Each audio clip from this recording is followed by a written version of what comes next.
And welcome to ninja prep. This is Kapil Goyal, your educator and mentor for PG physics. तो आज का जो lecture है इसमें हम डिस्कस करने वाले हैं rotational spectra.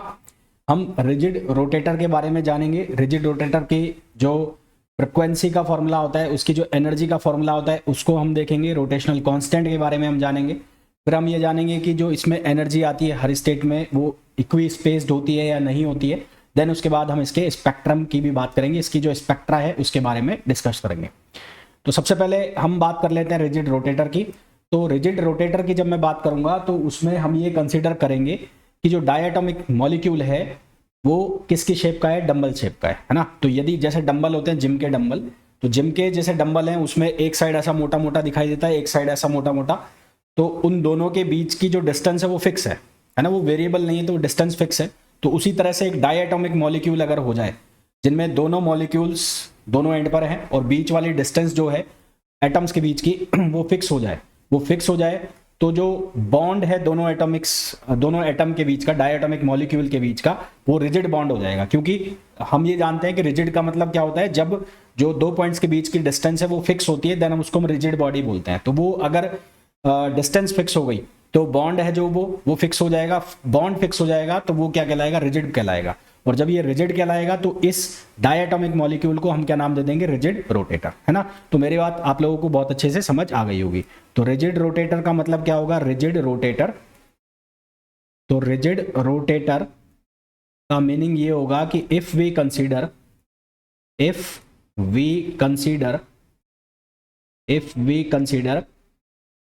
diatomic molecule, if we consider diatomic molecule as dumbbell, इसको हम डंबल की तरह कंसीडर करें, देन डिस्टेंस बिटवीन बोथ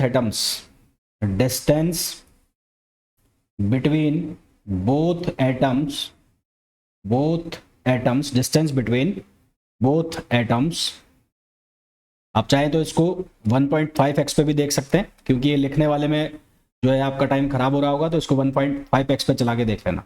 तो distance between both atoms remains fixed, i.e. Bond is fixed, है ना। तो distance between both atoms remains fixed. तो इसका मतलब क्या हुआ कि इन दोनों के बीच का जो बॉन्ड है वो बॉन्ड क्या हो जाएगा, वो फिक्स हो जाएगा। Means bond of diatomic molecule is rigid. Means bond of diatomic molecule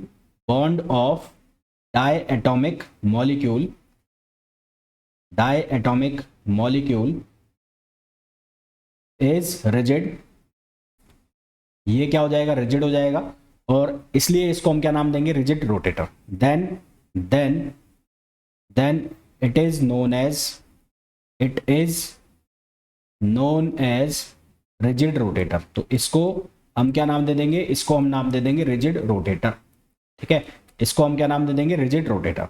अब यहाँ से सवाल जो है वो तुमसे ये पूछ लिया जाएगा कि जो रिजिड रोटेटर है उसमें जो बॉन्ड लेंथ है वो फिक्स होती है या वेरिएबल होती है, इस तरह का क्वेश्चन बन जाएगा, है ना। इसमें एक ये क्वेश्चन ही फ्रेम हो सकता है। तो मेरे समझ में यहाँ तक बात सबको बहुत अच्छे से समझ आई होगी।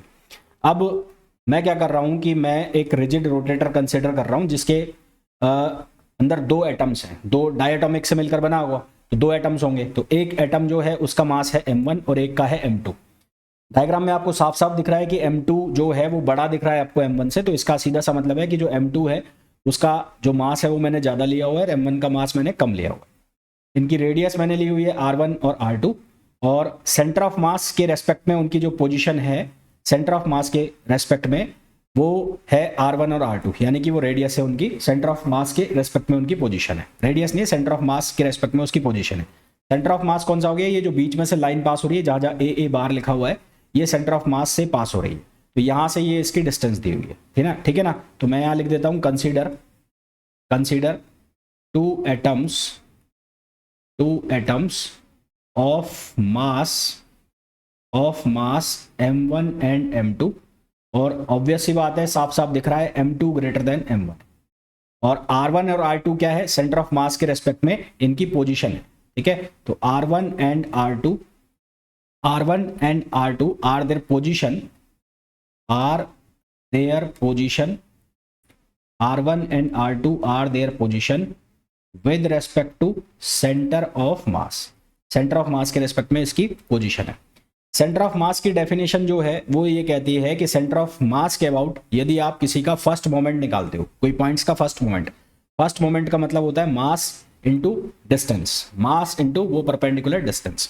तो वो फर्स्ट मोमेंट निकालते हो, जैसे कि यहाँ पर ये सेंटर ऑफ मास की डेफिनेशन में लिख देता हूँ. तो algebraic summation of M R 0 आता है, जहाँ एम होता है मास और आर होता है पॉइंट की डिस्टेंस होती है सेंटर ऑफ मास से. तो ऐसे जितने भी पॉइंट्स हैं उन सभी का एल्जेब्रिक समेशन अगर 0 हो जाता है तो उस पॉइंट के अबाउट तो उसको हम सेंटर ऑफ मास कहते हैं. तो यदि यहाँ पर मैं सेंटर ऑफ मास की डेफिनेशन से ये थ्योरम लिखता हूँ, तो from theorem of centre of mass, तो from theorem of centre of mass और from the concept of centre of mass, ऐसा कहूं तो ज्यादा ठीक होगा, from the concept of centre of mass, COM short में लिख रहा हूं मैं, क्या बनता है algebraic summation of M r equals to 0. तो देखो ये अगर सेंटर ऑफ मास है, ये सेंटर ऑफ मास है, तो यहां से अगर ये डिस्टेंस में पॉजिटिव x ले रहा हूं तो ये डिस्टेंस क्या हो जाएगा, नेगेटिव हो जाएगा. ये वाली जो डिस्टेंस है वो नेगेटिव हो जाएगी. तो ये हो जाएगा m2r2 और ये हो जाएगा माइनस का m1r1, क्योंकि r1 जो है वो नेगेटिव हो जाएगा. तो क्या लिखा जाएगा, यहाँ लिखा जाएगा, यहाँ क्या लिखा जाएगा, यहाँ लिखा जाएगा m1r1 ये किसका हो जाएगा, माइनस का, और m2r2 जो है वो प्लस का हो जाएगा. तो यहाँ से क्या बन जाएगा, m1r1 इक्वल्स टू ये हो गया m2r2. ठीक है, ये क्या हो गया, m1r1 इक्वल्स टू m2r2. तो यहाँ से r1 की जो वैल्यू है वो क्या बनेगी, m2r2 upon m1, m2r2 upon m1, ये वैल्यू बन जाएगी किसकी, r1 की. ठीक है, बहुत सिंपल सा गणित है, मेरे समझ में किसी को समझने में कोई समस्या भी हुई नहीं होगी. और एक और चीज़ हमारे पास है यहाँ पे कि r1 और r2 के बीच की अगर मैं सम कर देता हूँ तो इन दोनों के बीच की डिस्टेंस फिक्स हो जाएगी. तो यहाँ से हमें ये भी दिख रहा है क्लियरली, तो क्लियरली क्या दिख रहा है, r1 plus r2 equals to क्या है, r है. और इसको मैं इक्वेशन नंबर 1 लिख देता हूँ. तो r1 equals to r2, r1 plus r2 equals to r है, तो उसको लिख दिया मैंने इक्वेशन फर्स्ट. तो ये जो r1 की वैल्यू आई है इसको मैं इक्वेशन फर्स्ट में डाल देता हूँ. तो substitute this value in equation first. Equation first में अगर ये वैल्यू डालोगे तो क्या बनेगा, m2r2 अपॉन m1 प्लस यहाँ हो गया r2 इक्वल्स टू r. तो यहाँ से r2 कॉमन आ गया, ये बन जाएगा m1 plus m2 upon m1 और इक्वल्स टू r. तो यहाँ से r2 की वैल्यू आ गई, और r2 की वैल्यू कितनी आ जाएगी, ये आ जाएगी m1r upon m1 plus m2. Reciprocal में आ रहा है, मतलब आप r2 डिस्टेंस निकाल रहे हो तो किसके अबाउट आ रहा है, वो m1 जो है वो किस में आ रहा है, न्यूमरेटर में.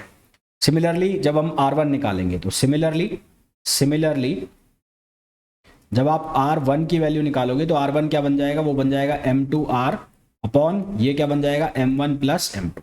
ठीक है, अब यहाँ पर बहुत तगड़ा कोई फिजिक्स नहीं चल रहा है जो तुम्हें समझ में नहीं आ रहा होगा, बहुत आसान सा फिजिक्स चल रहा है. और ऊपर फिजिक्स क्या है, मैथमेटिक्स चल रहा है. और फिजिक्स की भी अगर बात करो तो ये तुमने पढ़ा हुआ है 11वीं क्लास में सेंटर ऑफ मास में, वही चीज़ों को मैं सॉल्व कर रहा हूँ. तो हमारे पास r2 और r1 की क्या आ गई, वैल्यू आ गई. अब डायटोमिक मॉलिक्यूल हमारे पास दो हैं, एक m1 है और m2 है. तो ये रोटेट कर रहे हैं अबाउट अ परपेंडिकुलर एक्सिस. ये एक परपेंडिकुलर एक्सिस है ऐसे, और उसके अबाउट दोनों ऐसे घूम रहे हैं यूं. तो ये एक रोटर हो गए, दोनों रोटर की तरह काम कर रहे हैं. ये एक्सिस हो गया तो ये इस तरह से घूम रहे हैं, तो ये एक्सिस क्या हो गया, इसके परपेंडिकुलर हो गया. तो ये दोनों मॉलिक्यूल्स जो हैं इस परपेंडिकुलर एक्सिस जो कहाँ से पास हो रहा है, सेंटर ऑफ मास से पास हो रहा है, जिसको हम ए प्राइम नाम दे रहे हैं, जो आपने डायग्राम में देखा भी है, उसके अबाउट घूम रहा है. तो हम क्या निकाल लेंगे, यहाँ से मोमेंट ऑफ इनर्शिया निकालेंगे. तो डायटोमिक मॉलिक्यूल्स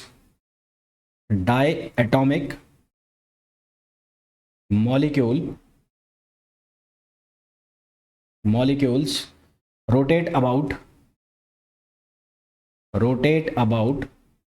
ये मॉलिक्यूल्स नहीं, मॉलिक्यूल कर दो क्योंकि वो दो एटम से मिलकर बना है, तो मॉलिक्यूल कर दो. तो diatomic molecule rotate about a perpendicular axis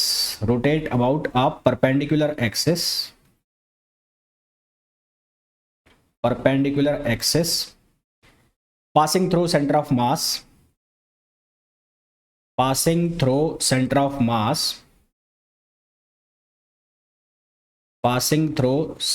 of mass, A prime, क्योंकि हमने डायग्राम में उसको क्या लिया हुआ है, ए प्राइम। तो passing through centre of mass A prime, so moment of inertia about center of mass, hence moment of inertia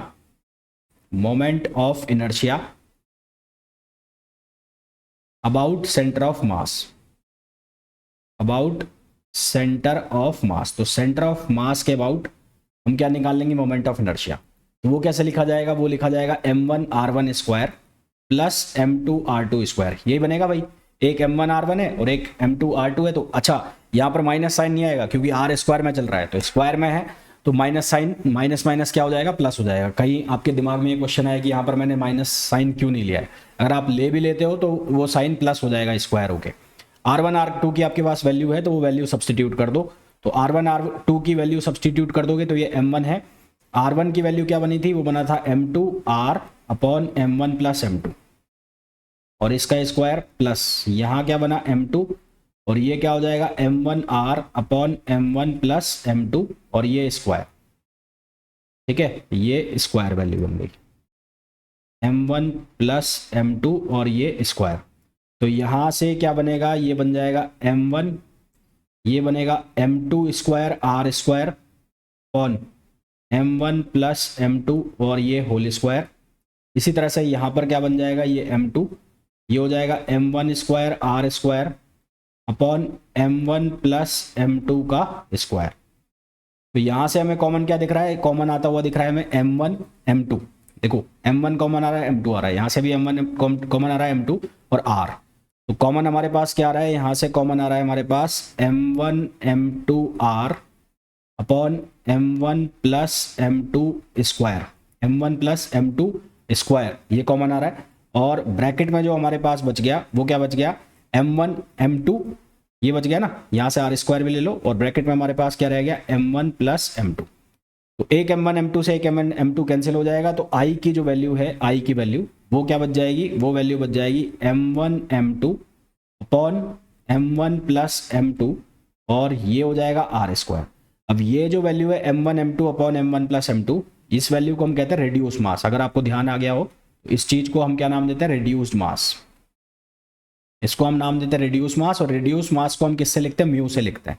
तो आई जो है उसकी वैल्यू कितनी हो जाएगी, म्यू आर स्क्वायर। आई को हम क्या लिख देंगे, म्यू आर स्क्वायर, क्योंकि ये बन गया हमारे पास रेड्यूस मास। रेड्यूस मास किसके बराबर हो गया, m1 m2 upon m1 plus m2। अब क्योंकि जो दोनों एटम्स हैं उनके बीच की जो डिस्टेंस है वो हमेशा फिक्स रहने वाली है, तो दोनों के बीच के डिस्टेंस फिक्स रहने वाली है, तो पोटेंशियल जो एनर्जी है वो क्या हो जाएगी, जीरो। तो इसकी जो टोटल एनर्जी है यानी कि जो इसका हैमिल्टोनियन है वो केवल और केवल किसके बराबर होगा, काइनेटिक एनर्जी के बराबर होगा। मैं यहाँ लिख देता हूँ नोट लगा के लिख देता हूँ, since distance between both atoms remains fixed, hence potential energy remains zero। Potential energy जो है वो इसकी क्या रहेगी, zero. therefore total kinetic energy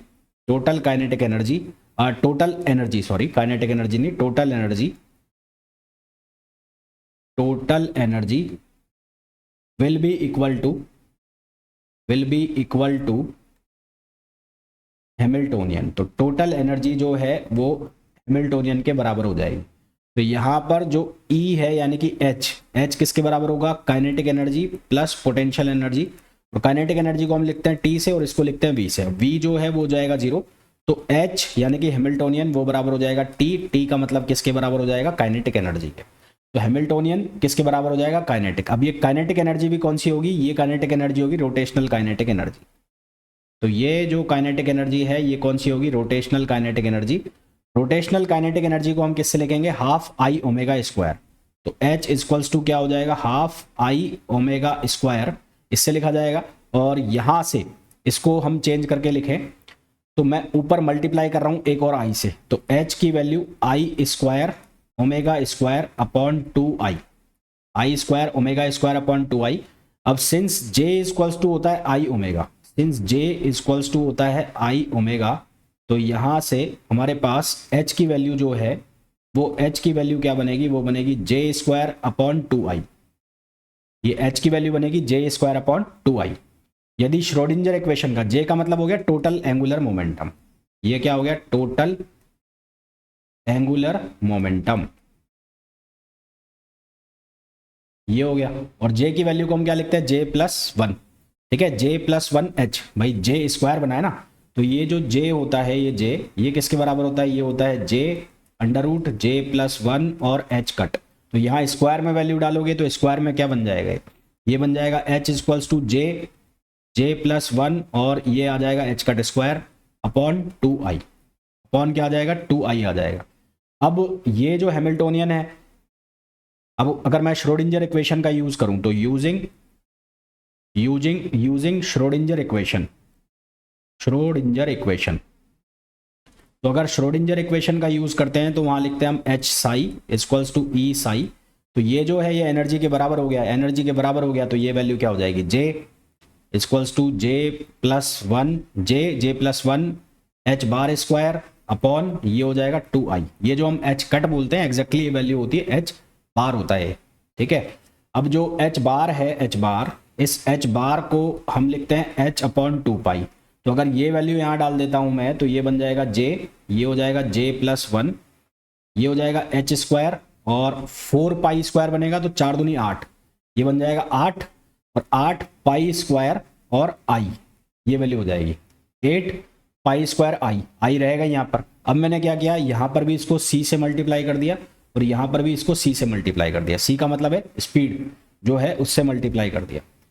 तो अब मैं इसको वापस से रीअरेंज करके लिख रहा हूँ, तो रीअरेंज करके लिखूंगा तो ये क्या बन जाएगा, इसको लिखा मैंने जे, ये हो गया स्मॉल जे, ये है ना, कैपिटल जे नहीं है स्मॉल जे है, तो ये लिखा जाएगा जे और जे plus one, J plus one और रीअरेंज करके लिख रहा हूँ तो H upon 8 pi square I सी, इसको एक साथ लिख दिया और इसमें से एच सी अलग निकाल ले। तो ये जो H upon 8 pi square I सी जो अलग से लिखा है इसको हमने नाम दिया बी, बी होता है रोटेशनल कांस्टेंट, इसको हमने नाम दिया B, B is rotational constant, जिसकी वैल्यू किसके बराबर आई है, इसकी वैल्यू आई है H upon 8 pi square I C, जिसको हम कहते हैं रोटेशनल कांस्टेंट। तो इसको हमने क्या नाम दिया, इसको हमने नाम दिया रोटेशनल कांस्टेंट, तो इसको मैंने बोल दिया रोटेशनल कांस्टेंट।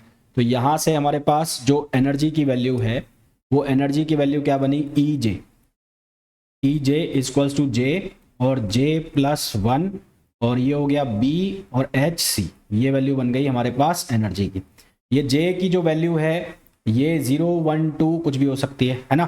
तो अगर मैं इसका स्पेक्ट्रा लिखूं तो rotational energy of rigid rotor के लिए ये जे की वैल्यू 0, 1, 2 कुछ भी हो सकती है। तो जे इक्वल्स टू, ये स्मॉल जे है, तो J equals to 0, 1, 2 and so on. तो यदि मैं अलग अलग वैल्यू जे की वैल्यू के लिए एनर्जी की वैल्यू निकालता हूँ तो जब जे इक्वल्स टू 0 है तो जे की जब वैल्यू 0 है तो ये हो गया ई नॉट और ई नॉट की वैल्यू कितनी आ गई 0।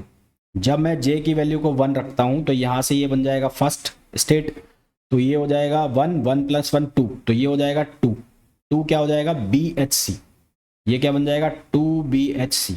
फिर अगर मैं j की वैल्यू को कितना रखता हूँ 2, तो j की वैल्यू को 2 रखता हूँ तो ये बन जाएगा 2 और 1 3 6, तो यहाँ से E2 कितना हो जाएगा 6 BHC। सिमिलरली जब j की वैल्यू को मैं 3 रखता हूँ तो ये E3 बनेगा और ये E3 की जो वैल्यू है ये कितनी हो जाएगी, ये 4 और 3 12 है ना, 4 3 12 सॉरी, तो यहाँ से ये कितना बन जाएगा 12 BHC। तो अगर आप ध्यान से देखो तो ये जितने भी स्टेट्स हैं E0, E1, E2, E3 ये इक्वी स्पेस्ड नहीं है, इनका डिफरेंस जो है अगर आप डिफरेंस भी निकालोगे तो E1 माइनस E0 2 BHC बनेगा, E2 माइनस E1 4 BHC बनेगा। अगर आप इनका डिफरेंस निकालते हो, यहाँ से इनका डिफरेंस निकालो, E1 माइनस E0 ये कितना बन रहा है, ये बन रहा है 2 BHC। इसी तरह से आप निकालो E2 माइनस E1, तो E2 माइनस E1 कितना बन रहा है 4 BHC। इसी तरह से आप निकालो E3 माइनस E2, तो ये कितना बन रहा है 6 BHC। तो ये जब हम रोटेशनल एनर्जी जो लेवल है वो अनइक्वल आ रहा है, जब हम रिजिड रोटेटर की बात कर रहे हैं तो उसमें रोटेशनल एनर्जी लेवल जो है वो अनइक्वल आ रहा है, ठीक है। तो so rotational energy level rotational energy level